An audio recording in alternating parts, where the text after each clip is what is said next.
Grosse annonce de la SEC ce soir, le nouveau Luna arrive et un indicateur qui va faire exploser vos gains en crypto, c'est tout ce qu'on va voir aujourd'hui dans cette nouvelle vidéo. Bienvenue à tous les amis dans cette nouvelle édition du JT de la crypto. Comme vous le voyez, une vidéo qui va être très dense avec beaucoup d'informations, beaucoup de choses. Une première partie où on va analyser un petit peu le marché, voir les différentes opportunités qui vont s'offrir à nous. Et on ira très rapidement vers des actualités et des grosses actualités puisqu'il y a beaucoup de choses à dire aujourd'hui. Juste avant de commencer, je vous invite à vous abonner, à lâcher un petit like si la vidéo vous aura plu et à poser vos questions en commentaire si jamais vous en avez.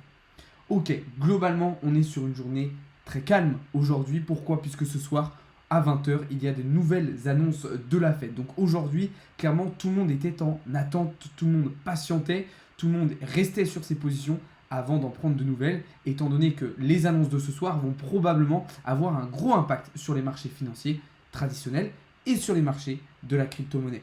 On s'attend donc à une certaine volatilité beaucoup plus importante que ce qu'on a eu aujourd'hui. Donc attention, ça va bouger sur les cryptos très prochainement. Du côté de l'indice Fear and Greed, on est toujours dans un niveau de peur extrême, rien d'étonnant puisqu'on a un Bitcoin qui est toujours sous les 30 000 $. Et d'ailleurs, ce Bitcoin, il va falloir lui aussi qu'il se bouge, puisqu'on est en train de totalement latéraliser depuis maintenant plus de 2 semaines au sein de ce triangle de compression en H4. Je vous rappelle qu'on est bloqué et qu'on évolue justement actuellement sous notre range weekly, qu'il va falloir absolument réintégrer fin de semaine, sinon on ira probablement chercher le support des 20 000 $ dans les semaines à venir. Donc situation très particulière. On voit qu'on a un marché qui globalement bouge très peu depuis plusieurs jours. Alors au sein même d'une journée, jusqu'à maintenant, on avait assez de volatilité. C'est-à-dire qu'on avait pas mal de fluctuations, de variations de prix qui permettaient d'avoir un certain nombre d'opportunités et de saisir certaines de ces opportunités en prenant des positions. Ce n'a pas été le cas d'aujourd'hui, mais c'était le cas précédemment. Par contre, si on regarde justement entre ces différentes journées, on voit qu'on a très peu de volatilité d'une journée à une autre. Globalement, Bitcoin évolue entre 28 et 31 000 $ depuis environ 2 semaines, ce qui est une volatilité assez faible. Pourquoi? Parce qu'on est dans une situation d'instabilité, d'attente, et donc forcément tout le monde reste un petit peu sur ses positions sans forcément prendre de décisions trop importantes, sans faire de gros achats ou de grosses ventes. Voilà un petit peu la situation sur Bitcoin. Donc deux options, une cassure par le haut qui nous permettrait de réintégrer rapidement le range weekly, ou une cassure par le bas qui nous ramènerait rapidement vers les 28 000 $ et même pourquoi pas vers les 26 000. Et c'est probablement les targets qu'on ira chercher si le support des 28 000 ne tient pas. Du côté d'Ethereum, Ethereum lui est dans un range total. On attend donc une cassure soit par le haut soit par le bas pour prendre une position. Dans les deux cas, l'objectif sera de venir chercher une de ces deux structures, soit son support des 1700 $, soit la résistance des 2500 $. Donc là encore, une situation de marché très calme, peu de mouvements, peu de fluctuations et un range tout simplement qui se prolonge maintenant, comme pour Bitcoin, depuis plus de 2 semaines. De son côté, Avax, lui, est en train de mettre en place un triangle descendant. C'est donc un pattern qui devrait nous permettre de prolonger cette tendance baissière qu'on a entamée depuis maintenant un certain moment. Donc personnellement, je vais attendre une confirmation de cassure de ce triangle pour prendre une position. Vous allez me dire comment faire. Tout simple. Position short, ok, donc prix d'entrée qui sera à ajuster en fonction d'où se fera la cassure. Pour déterminer ma target de cassure, ce que je vais faire, c'est que je vais prendre tout simplement la hauteur du pattern à l'entrée, justement au début de ce pattern, que je vais reporter à un potentiel endroit de cassure. Ok, ça me permet de fixer mon take profit qui sera alors au niveau des 20 $. En termes de stop loss, je vais utiliser cette zone de support juste ici avec le plat de la Kijun au niveau des 29,97 $, ce qui me permet d'avoir un ratio risque-récompense de 2,19 sur mon trade, ce qui est pas mal du tout. On va continuer tout de suite avec XRP. Excusez-moi, il y a eu un petit bug. Du coup, du côté du XRP, ce que j'étais en train de dire, c'est que là aussi, on était dans une situation de triangle descendant. Donc là, situation similaire, c'est un pattern qui généralement va nous permettre de prolonger la tendance baissière. Donc la même chose, on a pris tout simplement la hauteur du pattern qu'on a reporté à un potentiel endroit de cassure, ce qui nous permet de prendre une autre position avec un ratio risque-récompense, cette fois-ci de 2,88, ce qui est très intéressant. Ensuite, du côté du DYDX, cette fois-ci, on a un canal ascendant. Là, ça peut donc s'apparenter à une situation de bear flag. Bear flag, je le rappelle, c'est aussi un pattern de continuation baissière. Donc là encore, on a pris la hauteur du pattern, reporté à l'endroit de cassure. Évidemment, il faudra ajuster votre prix d'entrée en fonction d'où se fera la cassure, et surtout bien attendre la cassure aussi du nuage d'Ichimoku en H4 qui sera très très importante. Dernière opportunité que je vais vous présenter aujourd'hui, c'est tout simplement sur l'AXS. Alors l'AXS là, qui semble alors valider un pullback sur le bas de son pattern. On devrait donc là aussi prolonger la tendance baissière. Tout simple, comme tout à l'heure, on va tout simplement prendre la hauteur du pattern, comme ceci, qu'on va reporter à l'endroit de cassure, ce qui va nous permettre de prendre une position en short de cette manière, avec donc des targets en direction des 17 $, et un stop loss que je vais placer juste ici au niveau du support avec le plat SSB Kijun, ce qui me permet d'avoir un ratio risque-récompense de 3,03 sur mon trade. Donc, très intéressant là encore. Donc voilà en fait environ 5-6 opportunités très intéressantes qui vont s'offrir à vous sur le marché. Donc évidemment, ce n'est pas du conseil en investissement. Faites vos propres recherches, comprenez mon analyse et si ça vous semble juste, eh bien, vous pourrez prendre ces positions qui sont très très intéressantes selon moi. Bon, maintenant, ce qu'on peut dire, et j'y reviens aux annonces de la fête de ce soir, c'est que les annonces de ce soir vont être extrêmement importantes et qu'elles vont probablement engendrer pas mal de volatilité sur le marché. Donc, prudence avec vos prises de position, prudence tout simplement avec vos mises et avec vos effets de levier qu'il va falloir ajuster au mieux pour vous exposer le moins possible sur le marché et ainsi réduire un maximum vos chances, enfin vos pertes plutôt, et du coup maximiser vos chances de gain. Très très important, c'est dans ces moments-là qu'il faut avoir une très bonne psychologie de marché, une très bonne gestion de risque et une très bonne gestion des émotions, sinon on peut se retrouver très rapidement piégé.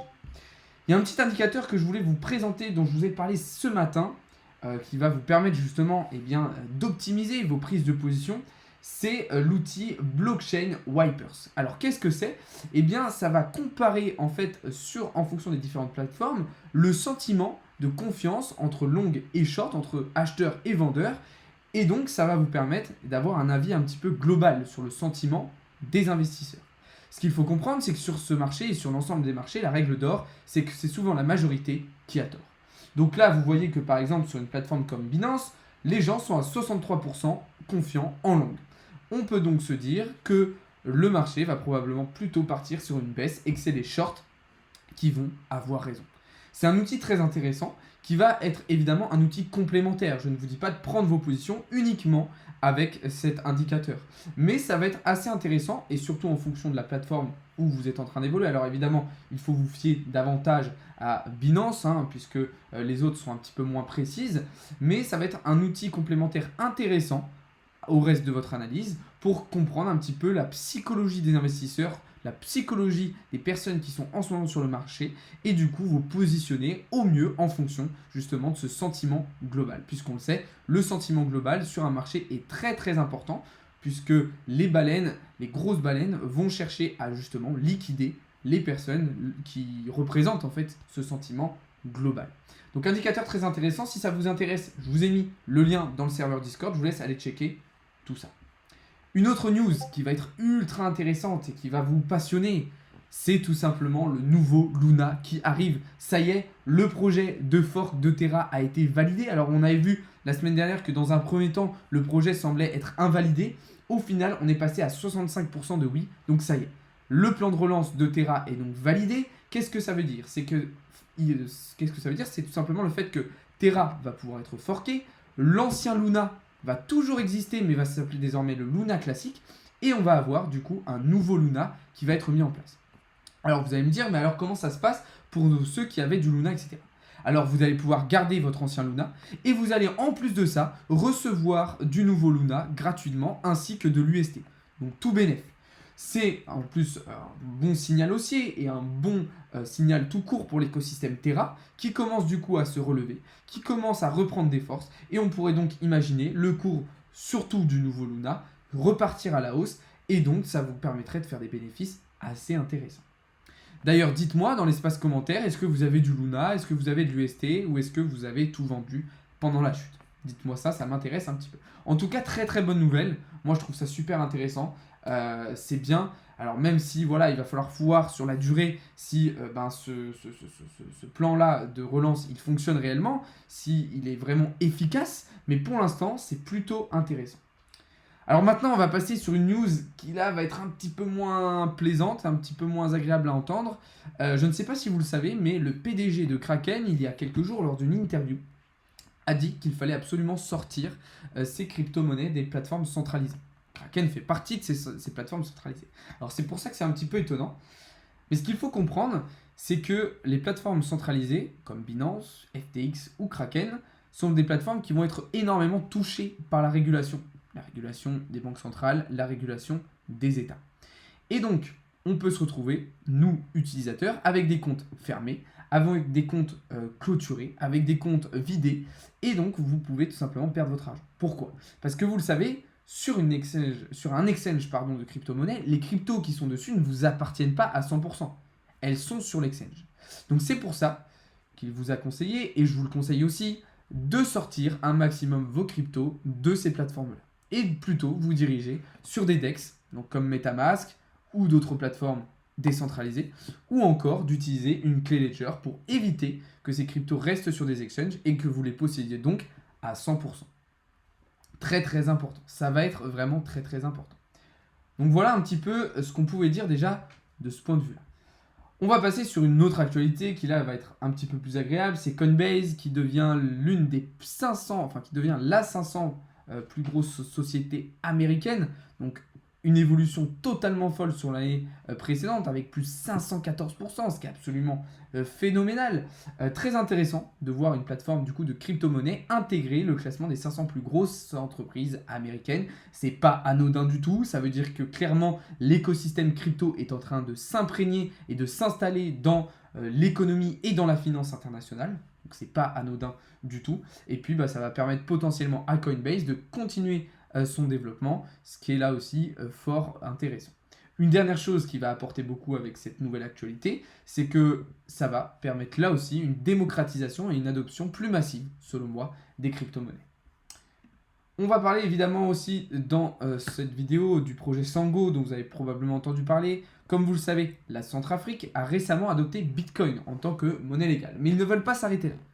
En effet, la Centrafrique prévoit de mettre en place un hub africain international. Qu'est-ce que c'est? Eh bien, ça serait tout simplement une place géante, une place de marché géante, une place, alors ce ne serait pas uniquement une place de marché, hein, mais un lieu en fait ultra important pour les crypto-monnaies en Afrique et à l'international. Comment faire? Eh bien déjà, en créant du coup ce lieu et en lui imposant une fiscalité à 0% pour attirer un maximum d'investisseurs, d'entreprises, etc., etc. C'est là qu'on voit que clairement les crypto-monnaies vont être un enjeu majeur tout simplement pour l'Afrique mais aussi pour l'Amérique du Sud et bref pour toutes les régions du monde qui sont en difficulté et en enclave de manière financière, d'un point de vue financier plutôt.